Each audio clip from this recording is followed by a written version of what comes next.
This is the Chappell Real Estate Show, Season 2, Episode 1.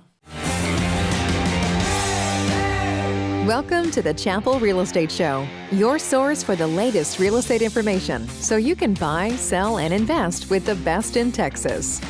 Whether you're a first-time buyer, a current homeowner, or a seasoned investor, you've come to the right place. We're here to simplify all things real estate so you can achieve your goals of property ownership. With your hosts, Daniel and Roger Chappell.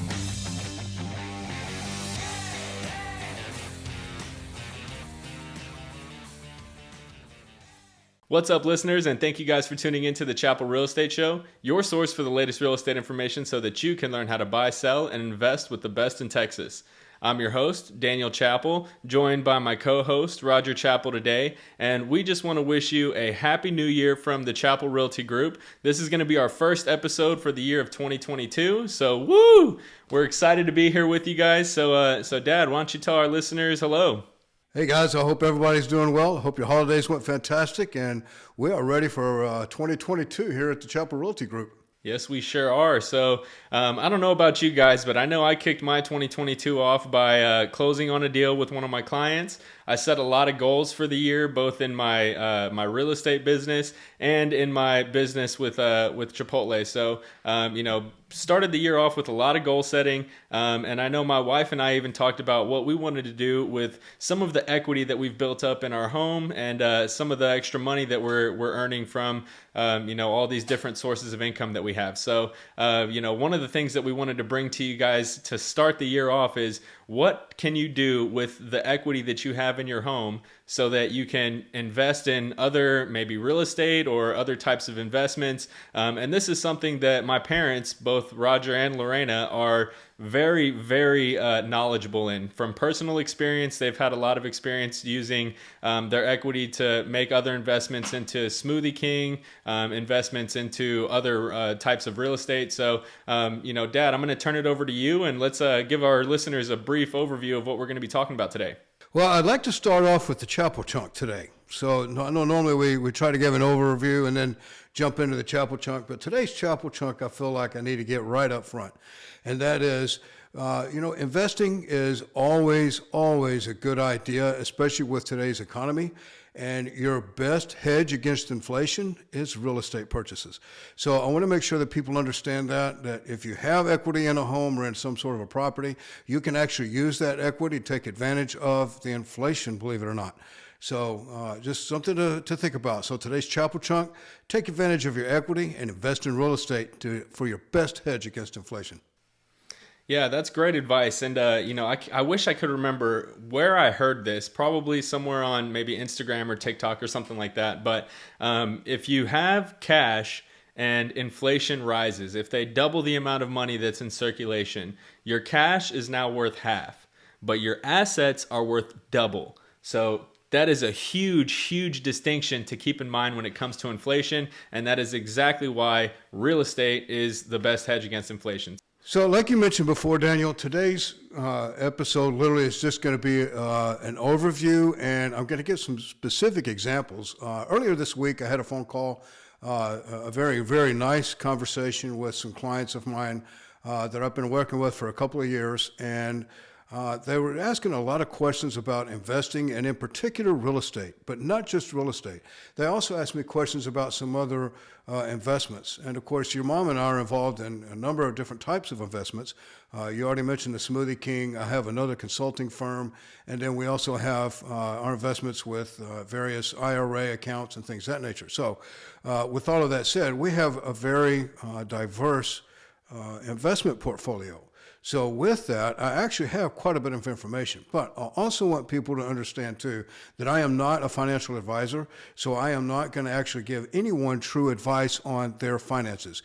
Everyone's financial situation is different. It's unique, and you need to rely on those professionals to get your true advice from. Now, you want to know about real estate and what I think and how we can take advantage of some of these opportunities, I'm happy to explain that to you and we can go down that path. But if you're looking for specific advice on your financial situation, we're not the team for that. We actually have financial advisors that we can put you in touch with that do that for their living, and they are the professionals in that. So I just want to make sure we clarify that right up front. Yeah, absolutely. We speak from our own experiences, but that does not mean that you're going to have the exact same experience that we've had. Investing, we listen to shows like Bigger Pockets and, read a lot of financial books and things like that. And, if there's one thing that I've learned about investing is that there's a million different ways to make money through investing. And you have to find the strategy that works best for you. So this is, us using our experience, sharing it with you to kind of help get the wheel turning, but by no means is this financial advice. So, definitely talk to your financial advisors, or if you're interested in getting in touch with one, reach out to us and we'll be happy to do that for you. So, let's kick the episode off by talking about, we mentioned how you can use your equity. So let's talk about, okay, first of all, what is equity? Well, equity is how much of an asset that you own. So for example, in real estate, if you put a down payment on your house, the house has appreciated, and of course you're paying down the principal on your loan, well, that means that you have equity. And that equity builds up over time as you continue to pay your mortgage, as the market continues to appreciate. So all of that stuff, there's ways for you to utilize that equity. So the first one that I want to talk about is the cash out refinance. So Dad, can you explain to our listeners what exactly is a cash out refi and how can our listeners take advantage of it? Absolutely. So your mom and I have done cash out refis a number of times, and we've done another type of loan, which is called a HELOC. And I will explain both of those because they're both very important. Although they're similar, they're different. So the cash out refi simply means that you're refinancing your house. There's going to be an appraisal, and the appraisal is going to come in at X amount. Then in Texas, and each state is different. So they have their own laws about how much of your equity you can actually get in a loan. So in Texas, it's up to 80%. Now, there's a way that is calculated out that does not actually equate to what you and I might think of as 80%. I don't know the calculation because it truly is different. But what I think of 80% is if I have a $100,000 loan and my house is worth $200,000, then I feel like I have $100,000 in equity. Well, that's not necessarily the case. So there's another calculation that goes into it where it actually comes out to where I probably only have about $80,000 in equity.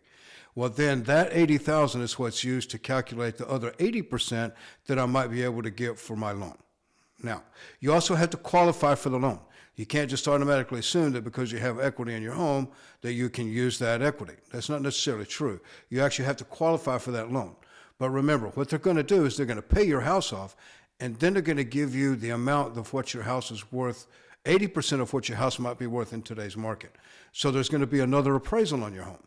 So if the appraisal says that your $200,000, the house that you paid $200,000 for, that you now only owe $150,000 for, but the market says that your house is worth $300,000, well, now you've got what we might consider to be $150,000 in equity, but the banks are going to consider that to be about 80% of that $150,000, and then you can take about 80% of that to get your actual loan. Does that make sense? Basically, it's two 80% calculations. Gotcha. So I think another way to put that would be like, say, for example, you've put a 20% down payment on your home. The max you can get in a home equity line, you have to have at least 20% equity to even qualify for a cash out refi or a home equity line of credit.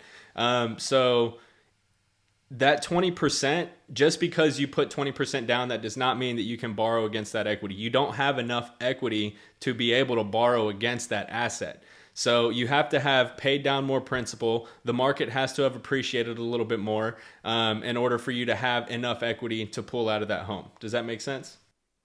That's a very good explanation. So once you do that, you qualify for the loan, you can go to just about any lender, any mortgage lender, and they can do the cash out refi. So then they give you the cash. So once you have the cash, then you can take that cash and invest on it. Now, we're going to leave the home equity or the cash out refi alone for just a moment. Now we're going to jump into what's called a HELOC. A HELOC is a home equity line of credit, HELOC. Now, right now, most banks are not doing the HELOCs. And I really don't know one that's doing it right now, but it will come back in the future. But the HELOC is basically a line of credit off of the equity that you have in your home. So you can use in that money for anything you want. But what's going to happen is that they're going to open up an account and give you a line of credit for X amount of dollars. And then they'll give you a checkbook. And with that checkbook, you have to issue a check that's at least $4,000. So you take that money and you can use it for whatever you want. You can pay down debt. You can buy a new property. You can use it for remodeling of your current home or remodel of a second home or pay, who knows, you buy another car. You could do whatever you want. Pay for college. That's what we do for your sister. We had a HELOC loan that helped us buy a house, remodel that house, and pay for my daughter's education. So that's what we used that HELOC for. It was awesome. I'm glad we had it. And then you only pay interest on the amount that you borrow on that line of credit. So, if, for example, if your line of credit is $100,000, you only borrow $50,000, then you're only paying the interest on that $50,000 that you borrow, not the entire $100,000 that they say you can borrow. So it works very similarly to a credit card. If you have a $10,000 line of credit through Chase Bank, you're only paying interest on the balance at the end of every month. You're not paying interest on the full $10,000 credit line. So the home equity line of credit works very similarly to a credit card. The only difference is you're borrowing it against your own asset instead of borrowing the money from the bank. That's correct. That's correct. Now, the interest rates on these like a HELOC is going to be a little bit higher than on a cash out refi. On a cash out refi, you're actually going to get the interest rate for what it is to purchase your home. So if you've got a good credit rating, a really high credit score, you're a good credit risk, and you've used this financial institution before, chances are pretty good that you'll be able to get a pretty low interest rate on that cash out refi. So it's really advantageous for folks who purchased their home, say 10 years ago, and the interest rates were 5 and 6%, where today the interest rates are down to 3 to 4%. Now you do a cash out refi, you refinance at a lower rate, you get the equity out of your home, and you're probably going to wind up with a lower payment, which puts more cash into your pocket. So it's a really great program for those that have a lot of equity or that have been paying a higher interest rate. Yeah, so I mean, on the flip side of that too, if you purchased your home within the last couple of years, you might have a very low interest rate. And now we're starting to see the interest rates are starting to creep up a little bit. So the other thing to consider when it comes out to a cash out refinance is that it's actually essentially a new loan, right? So you're going to have to pay closing costs like you had to pay on your original home. So there's going to be expenses that come along with a cash out refinance. So always make sure you talk to your financial institution or whoever you plan to use for a cash out refinance to find out what your expenses are going to be, where your mortgage payment is going to end up afterwards, and really find out if it makes sense for you. Because as my dad mentioned, if you bought your house 5-10 years ago when interest rates were substantially higher than they are today, then you're probably going to be coming out on top because you're going to have a lower rate than what you did a few years ago. I mean, I know when I bought my house in 2015, I had a 4% rate. This last house that we bought, we were able to get a 3.25. So, remember that these interest rates, they fluctuate year over year. So, and really day over day. So you have to pay very close attention to that. Yeah, I was going to say today, interest rates are fluctuating on a daily basis. So one of the other questions that people said are, what are our limits? What are the limits to the HELOC and the cash out refi? Well, I think if we're talking limits, then you're only limited to, so on a cash out refi, you're limited to the amount that you were able to borrow. So let's assume that my equity came out where I could borrow $180,000. Well, that's my limit. I can't borrow more than the cash that they gave me. So that on a cash out refi, you're limited only to the amount that you borrowed. Does that make sense? Now, on a HELOC, you're limited to whatever your credit limit is on that particular loan. Because remember, they're loaning you money based on what your line of credit is, and it's on your own asset. So you're limited to whatever that credit limit is on that open line of credit. Does that make sense? Yeah, and that actually kind of brings up a question. So how long is a home equity line of credit open? Because we know with a cash out refinance, you're pulling the cash out and you only get that cash once. A home equity line of credit, because it acts more as a line of credit, how long does that credit line stay open? Are you able to reuse it over and over and over again if you pay it off? Yeah, as a matter of fact, I know On the one that we had, I think we had that thing open for about 6, 7 years, something like that. I don't remember how long we had it open. We had it open for a while, and I never thought about it. When we paid the house off, we paid that other loan off. So it wasn't anything I ever thought about. So that's a good question. That's actually a question I would push towards the lender to find out from them. Each lending institution may have a different answer for you, especially as it relates to HELOCs, because HELOCs right now are just very difficult to get, and there's just not a lot of banks offering them at the moment. Yeah. And just from your experience, more or less, what was your interest rate on a home equity line of credit? On the HELOC, I think it was about a point higher than what the actual loan or what the rate was. So this is so long ago. I know our interest rate when we first bought our first home was 9%. And then we refinanced somewhere around 6 or 7%. And then on the HELOC, it was 1 point higher than that. So I don't remember what the rate was at that time, but I know if memory serves me correctly, I remember it being a full point higher than what the actual rate was. Yeah, but still substantially lower than what it would cost you for a credit line from a bank that's, average 16 to 24%. So, well, yeah, I mean, look at your credit cards. Good grief, the credit card interest rates are ridiculous, which is why sometimes the cash out refi or the HELOC makes sense, because if you've got, a lot of credit card debt, if it's a higher interest rate, I want to pay that down first. So paying those things off, those high interest credit cards, that's the way to go. And immediately that is an immediate impact. I mean, if you're paying $200-300 a month towards a credit card and that balance is just not getting any smaller, it might be advantageous to go ahead and get a HELOC or a cash out refi so that you can pay that debt off. yeah, absolutely. One of the other questions that got brought up recently, and I've actually had this question several times, so this is one of the reasons this prompted this particular episode today. One of my clients is wanting to use the cash on a cash out refi to purchase another home. And the question became, well, what can I do with that money? I mean, I've got this cash. Can I buy another house and turn it into a rental property? Well, absolutely one can. So what I have done, and what your mom and I have done, is we actually used our cash out refi, took that cash and purchased another house, and then we moved into that house and remodeled it.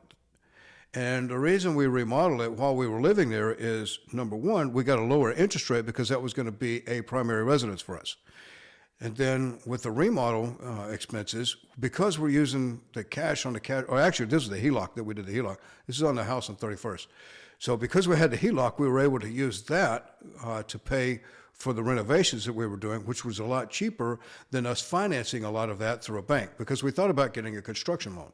And at the time, the interest rates on a construction loan were much higher than what we did with the home equity loan, so home equity line of credit. So for us, that worked out very, very well. Plus, we were able to pay down some additional debt. So all of that worked out really well for us. But that's not the situation for everybody. So, and in that one, we lived in that house for a little while, so we got a lower rate. And then we turned around and we turned that house into a rental property when we moved away from it. So, and that house actually had a VA loan on it too. So what you can do is the house that you're in, if it's your primary home and you want to buy something else, my suggestion is consider living in that house or in that property. If you're going to buy a duplex or a triplex, live in one of those units for a period of time, because then you get a lower interest rate because it's your primary home. And then the house that you're living in, you turn that one into the rental property. And then you have somebody else paying the mortgage on that one. And after 2 years, you can actually count the income off of that property as actual regular income. So there's a number of benefits to it, not to mention, because you have a rental property now, there are a ton of tax advantages. So, to talk about this would literally take us hours, and then I would need to bring a CPA on to explain all the different tax benefits you get. But I can tell you from personal experience, it's a lot of tax benefits. It's really, really advantageous. Yeah, absolutely. And that is exactly why, I know y'all have used this strategy, you and Mom, and why my wife and I plan to use this strategy in the future is, we have a beautiful house. We've got, tons of equity in this house, and we will more than likely do a cash out refinance to buy our next house so that we can, as you mentioned, get a lower rate because it's our primary residence. We can use a lower down payment. We don't have to put 20% down like you would have to do with an investment property, or 10% down if you're buying a second home that you're occupying for a few months out of the year. So those are things to keep in mind as you, once you have your first home, how can you use that home to help you progress your investing career? Because, we all want to have, a fair amount of income, right? At the end of the day, most of us are investing to have a better life, or to have a better life out of retirement, or not have to work until we're into our 60s, that kind of thing. So, keep all that stuff in mind as you start your journey in real estate, because there's a lot of benefits, as my dad just mentioned. Yes, exactly. So Dad, you mentioned VA loans briefly, so I kind of want to backtrack onto that. The VA loan. Say, for example, I have a home that I've purchased on a VA loan. Am I still able to use a VA loan to purchase another property, or how does that first home that has a VA loan on it affect my ability to get another VA loan? That's a great question. So I know there's been some changes with the VA laws recently. And exactly how that pertains to this specific question, I'm not 100% sure, but I can explain the way it used to be, and I think there's still some limits on it. So I don't know exactly what the number is, but let's assume that you're only able to, and this depends on the part of the country that you're in as well. So let's assume you're only able to borrow, say, $480,000 on a VA loan, and you have a balance of, say, $100,000 on your current VA loan. Well, that means that the VA will actually back you up on an additional $300,000 or $380,000 towards the purchase of another property. But what happens if that property is a $400,000 property? Well, you would have to put down $20,000. Then the VA would guarantee the other $380,000. So it's best to check with the lender on that to be certain that those limits are still there and what those limits are, because I know they did change recently, and I know that there's been some recent, and when I say recent, I mean very recent changes to the VA rules and all of that. So yes, you can still use your VA loan. It used to be you can only use it up to 3 times. I think that has gone away now. You can still take advantage of it as often as you can. And I highly recommend doing that, especially if it's your primary home, because you don't have to put anything down on your primary home under most circumstances. So it's just something to keep in mind. So while you were talking about that, naturally my curiosity piqued, and I have to know what the limit is, right? So I looked it up, and if you have full entitlement, there is no home loan limit as of right now. So the way that they define full entitlement is one of the following must be true. 1, you've never used your home loan benefit. 2, you've paid a previous VA loan in full and sold the property. Or 3, you've used the home loan benefit but had a foreclosure or compromise claim and repaid it in full. Okay, so yes, you can. So for me, that would be perfect because I don't have an active VA loan, and I would be able to purchase another home without any limit to it. So, and I wouldn't have to put any money down on it. So yes, I could do that, and then I could take my current home and turn it into a rental property. So at that point, I'm actually taking advantage of 2 things. Number 1, not having to put any money down, which is pretty awesome. And number 2, turning my current home into a rental property and getting additional cash flow. How do you go wrong with that? Yeah, exactly. How do you go wrong with that?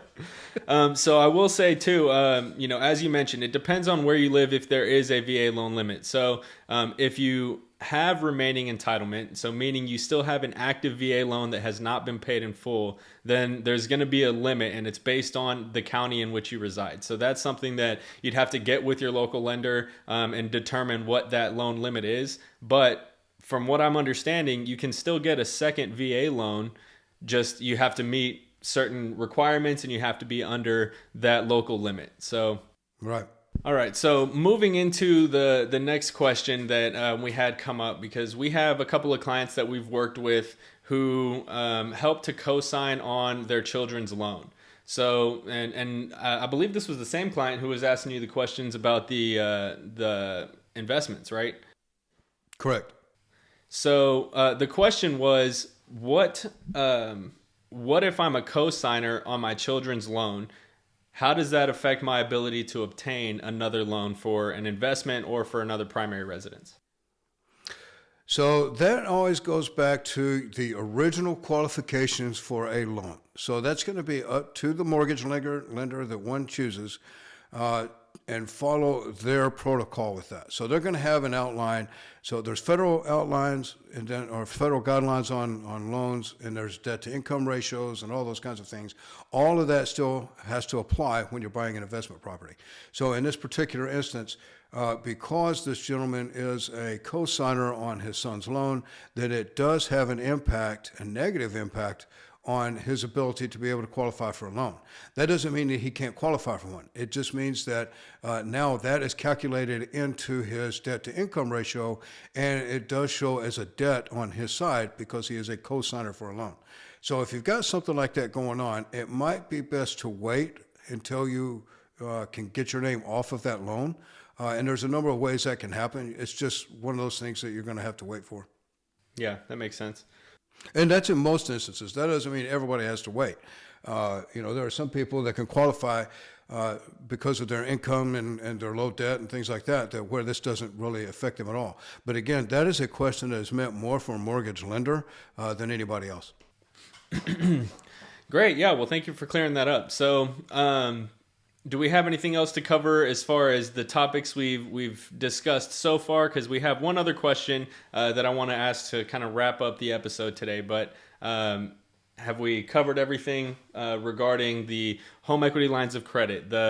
I know we've thrown a lot of information at you guys: cash out refinances, VA loans, investment properties. Anything to cover as far as all that stuff is concerned? Well, one other thing that popped up is in this conversation that pops up frequently is, should I pay off my debt or should I buy an investment property? Well, to me, that is all about one's risk tolerance. So number one, if you're paying credit card debt and it's a high interest rate, or you've got a vehicle loan that's a high interest rate, and it's almost always best to pay down the higher interest rates. So if you need to eliminate some debt, this is a good way to do that. And then maybe in the future you buy an investment property because you want to be able to show your credit history is good enough where you can afford and you show that you're a good credit risk to purchase the investment property. So it literally just depends on one specific situation. So you can't just give a blanket answer to that. But I would suggest if you're paying high interest rates, obviously pay that debt down first. Yeah, and I think it all comes down to how much are you going to make on the investment, right? So if you have a 4% interest rate, but your investment is going to yield you an additional 8%, well then, that's where the spread is at, right? You have a little bit more income coming in, so you'll be able to pay that debt off and essentially still have a 4% increase in your money. It's kind of the same as like, okay, I've got an extra $15,000. Should I pay down my mortgage loan that I have a 3.25% interest rate on, or should I put that $15,000 into an investment property that I could make 5% a year on? At that point, maybe the investment property is the better move. It all depends on, as my dad mentioned, your situation, and of course the investment, and then how high the rate is on the other debt that you have. So, it's a case by case basis, but it's one that you have to analyze, and it goes into, doing your homework when you're looking at your investments. Yep. So actually, you covered the question that I was planning to ask, and that was, about the debt. Should you pay off higher interest debt or go ahead and purchase an investment? So now that we've covered that, in our last episode, we mentioned that we were doing gratitude journals. So we want to kind of segue into sharing some of the things that we've written in those journals. And I'm going to kind of share. So I haven't done a traditional journal. I haven't been writing down necessarily the way that I had initially planned. But what I discovered through some of my benefits with my other job is that I can actually, through a health portal that I have, I can do daily check-ins. So what I've been doing is I've been logging into this little portal and basically writing down how I've made progress towards my goals. I've been writing down what I'm grateful for, how I'm feeling today. Am I happy, sad, excited, nervous, anxious, these kinds of things. So That's kind of where I've begun is, I do at least 3 or 4 times a week. I'm going into this check-in and just putting down how I'm feeling, some of the things that I'm grateful for. And of course, one of the things that I'm absolutely grateful for is the life that I'm blessed to live right now. I got married earlier this or at the end of last year. I have two awesome dogs and a great cat that bring me tons of joy every time I come home. I have a great roof over my head, a car that gets me to and from work. I have two really amazing jobs that I love to do. I'm blessed to actually enjoy my work. So those are just a few of the things that I've been grateful for over the last few weeks since our last episode. But Dad, do you care to share some of yours? Yeah, so actually, last Christmas, I received this from Desiree, my daughter-in-law, and it's a journal. It's actually a cover for a journal book. And so I literally have been writing some stuff in it for quite a while now. And I don't know, you can see through here. There's several pages that I've been writing on. And then I've also started, and of course, I never called it a gratitude journal at all, but I've kind of failed in keeping up with it the way that I wanted to. So the challenge that you laid out for us last year, I thought was a pretty good challenge, and that is to continue to journal this year. So I've started doing that. I'm grateful for that challenge, by the way, Daniel. I appreciate you doing that. And so one of the things that I'm grateful for is today I'm actually in Dallas visiting our daughter and son-in-law and our two grandbabies. So our daughter and son-in-law are out goofing around all day today while my wife and I get a chance to hang out with the grandkids and spend some really good quality time with them. We'll take a break while they're down for their nap so that I can actually do the podcast. So brought all the equipment, and I'm grateful for that. I mean, just the fact that we're able to carry our business to the level where we can carry around professional equipment with us and be able to still provide content for our listeners, I think is fantastic. I appreciate you, Daniel, for all that you've done and getting us to this point. And our team is growing. We've got 2 new members that I'm now excited about. So I think we've got some really great things coming up in 2022, and I look forward to journaling about it and letting our listeners know as we continue on. Absolutely. That's really great. And, I'm very grateful for you, Dad, too, for giving me the opportunity to join your team many years ago. It feels like forever now. It's been 3 years that we've been working together. And it's been a blessing. It's been great getting to learn from you and, wow. I mean, I can't even express it in words. So, thank you. Thank you, listeners, for tuning into our show and for sharing it with your friends and family. We want to keep delivering content. We've actually got some big plans this year, and we're going to be delivering some more content for you guys on a more consistent basis across all platforms. So we're going to be having our Instagram profile is going to be a little bit more active. We're going to be active more on TikTok, our Facebook business page. We just all kinds of good stuff coming. YouTube, our podcast is found across all platforms. So, definitely stay tuned. Be ready for some more exciting content. We're excited to be here with you guys. So thank you for tuning into the Chappell Real Estate Show. And this is the Chappell Realty Group signing off. We'll see you soon. Thank you for joining us this week on the Chappell Real Estate Show. If you enjoyed this episode, share it with a friend and leave us a review. Find us on social media at Chappell Realty Group and online at chappellrealtygroup.com. Until next time.